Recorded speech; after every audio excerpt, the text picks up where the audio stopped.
অনেক দিন পর ছাদ বাগানে উঠলাম, দেখলাম গাছের কি অবস্থা।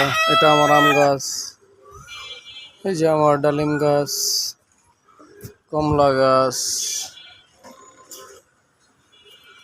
এখানে আছে মেহেদি গাছ, বাইরের খেজুর গাছ,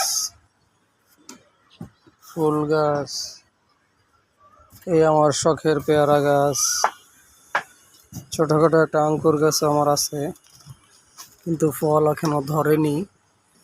নতুন গাছটা লাগিয়েছি। অ্যালোভেরা গাছও আছে আমার, তুলসী গাছ। অনেক দিন পর আসলাম ছাদে দেখতে যে গাছের কি অবস্থা, কি পরিবেশ। এই তো মাঝে মধ্যে আসি, নিজের শখের ছোটখাটো একটা গাছ আছে, বাগান, ছোটখাটো ছাদ বাগান আছে আমার। এই তো এটা নিয়ে টুকটাক মাঝে মধ্যে একটু আসি, দেখি, ভালো লাগে নিজের কাছে। এই যে আমার ডালিম গাছ, আমার কমলা গাছ।